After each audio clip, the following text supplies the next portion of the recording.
Olá, queridos alunos, tudo bem com vocês? Eu sou a professora Sirlene, sejam todos muito bem-vindos à nossa aula de número 127 de língua portuguesa para o 7º ano. E na aula de hoje nós vamos conhecer as regrinhas para emprego do hífen nas palavras formadas pelo processo de derivação.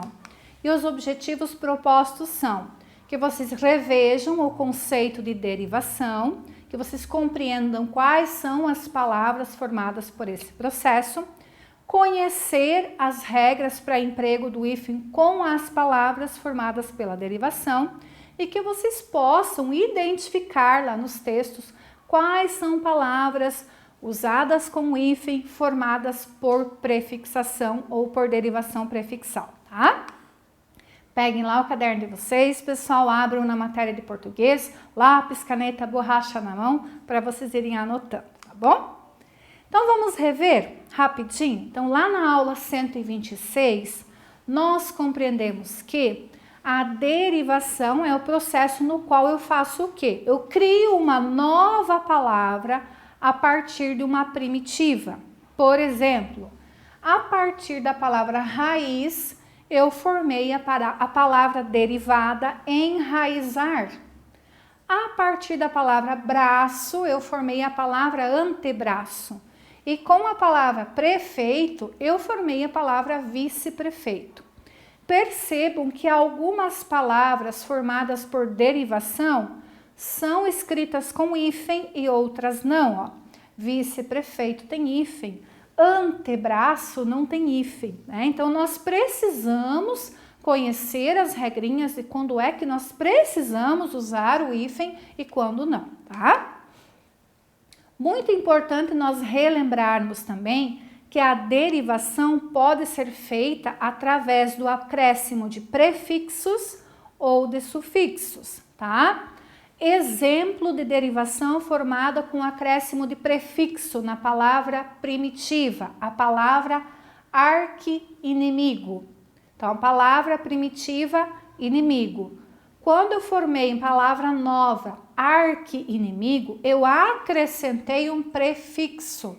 Prefixo é aquilo que vem antes da palavra primitiva, né? E o sufixo é aquilo que vem depois da palavra primitiva.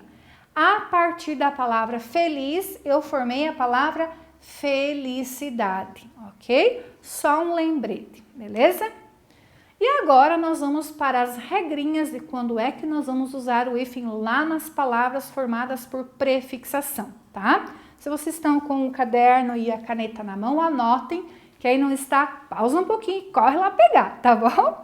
Então vamos lá. Primeira regrinha, eu preciso usar o hífen se o prefixo da primeira palavra, do primeiro elemento da palavra que eu formei, terminar com a mesma vogal que inicia a palavra primitiva que você usou para dar origem a essa palavra nova. Olhem só, a palavra arqui-inimigo, né? Inimigo começa com i, arqui termina com i. Então, se a palavra tem um prefixo que termina com a mesma vogal que começa a palavra seguinte, eu preciso separar com hífen, tá? Vogais iguais, usa hífen. Vogais diferentes, escreve tudo junto, tá? Olhem só o exemplo. Autoobservação. Terminou com o prefixo, e começou com o a palavra primitiva. Agora, por exemplo, vamos imaginar que eu preciso escrever a palavra autoescola. Autoescola. Terminou com o e começou com e. Opa, são vogais diferentes. É tudo junto, entenderam?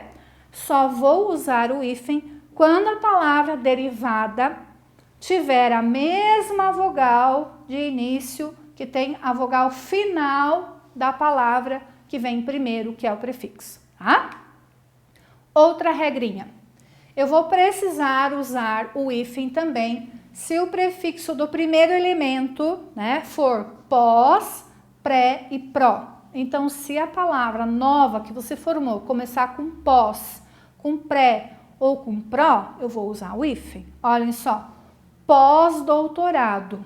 A palavra doutorado é a palavra primitiva. Eu vou formar uma nova palavra, a palavra pós-doutorado. o curso que eu vou fazer depois do doutorado. Começou com pós? Vai hífen. Pró-reitora, né? O que é a reitora? A diretora lá da universidade. Pós-modernismo, com hífen. Então, começou a palavra derivada que vocês formaram, nova, com pós, com pré e com pró, vai hífen, tá? Outra regrinha. Vou usar o hífen também nas palavras que o prefixo for ex e vice. Ex-marido, ex-namorado, ex-amor, né? Começou com ex, a palavra derivada, vai hífen. Vice-diretor, vice-prefeito e assim por diante. Começou com ex e com vice, também vou usar o hífen sempre, tá? Outra regrinha. Se o prefixo do primeiro elemento da primeira palavra for hiper, inter e super, e a palavra que vem depois, que é o segundo elemento, começar pela letra R, eu também vou usar o hífen. Olhem só. Hiperrealismo, ó, começou com R e a primeira palavra é hiper, primeiro elemento. Interracial, ó, começou com R, o segundo elemento, e o prefixo é inter.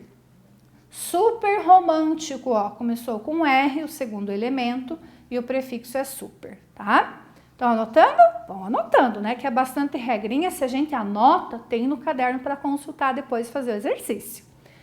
Outra regrinha, vou usar o hífen também, se o segundo elemento iniciar com a letra H.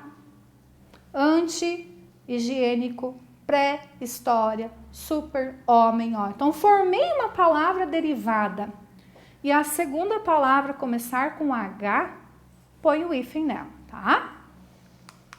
Mais uma regrinha. Vou usar o hífen também se o prefixo do primeiro elemento for o circum e o pan e a segunda palavra, que é o segundo elemento, for iniciado pela mesma vogal, ou por H, M ou N. Olhem só, pan-americano, circunnavegação. Então, começou com pan e com circun, terminou com N, com M ou com vogal, vou colocar o hífen, tá? E agora, para finalizar a nossa aula e para descontrair um pouquinho, para nós não ficarmos só nas regras, tá? A prof trouxe um poema criado por um aluno do ensino médio, não é aqui de São Bento do Sul, tá? E que esse aluno, ele fez uma brincadeira com o uso do hífen. Ele criou uma expressão diferente dos sentimentos dele através do emprego ou não do hífen. Vamos conhecer o poema? Então, ele escreveu assim. Bem querer, bem querendo. Prestem atenção já no título. Bem querer com hífen, bem querendo sem hífen. Uma atenção aqui para vocês, pessoal. Não existe a palavra bem querer nem bem querendo sem hífen. É aquilo que eu falei para vocês. É uma liberdade poética que o autor do poema utilizou. Por quê? Ele fez isso intencionalmente para transmitir uma ideia, uma mensagem para nós. Vamos ver se vocês conseguem interpretar qual é a mensagem que ele quis transmitir para nós, tirando o hífen dessa palavra, por exemplo. Então, ele escreveu assim. Nem impede água, impede atleta, impede cabra, impede boi ou de galinha, impede meia ou de moleque. Nem sequer impede pato, não entra o sapatinho vermelho sangue. Tudo lindo, de rubi, feito só para os pezinhos delicados do meu bem. Pés de moça tão dileta, digna do meu bem-querer. Breque, ou eu escrevo diferente? Bem te quero, assim sem hífen, bem querer, assim pertinho, para aquecer o amor da gente. Bem querer, assim sem hífen, para que sempre ele esquente o meu coração pé frio. E entenderam por que ele tirou o hífen de algumas palavras? Por quê? O que vocês acham? Por que será que ele disse assim, breque, agora eu vou escrever diferente? Bem te quero sem hífen. E pôs o bem te quero sem hífen. Bem querer assim pertinho, sem hífen também. Por que será que ele fez isso? Consegue identificar? Ah, acho que sim, né? Então, assim, ele tirou o hífen dessas palavras para demonstrar a proximidade que ele quer, que ele deseja com o ser amado, com a moça que ele gosta, tá? Como eu falei para vocês, é para descontrair um pouquinho. E só lembrando que essa expressão, né, sem o hífen, foi feita por causa da liberdade poética, tá bom? Pessoal, o que é que nós estudamos nessa aula então? Revisamos o conceito de derivação e conhecemos as regrinhas para o emprego do hífen com as palavras formadas pelo processo de derivação com os prefixos, tá? Caso vocês tenham ficado com dúvidas, gente, voltem, revejam a aula novamente e não esqueçam que a prof deixa sempre uma atividade proposta para vocês estarem fazendo, tá bom? Obrigada mais uma vez e eu vejo vocês na próxima aula. Até mais. Tchau, tchau.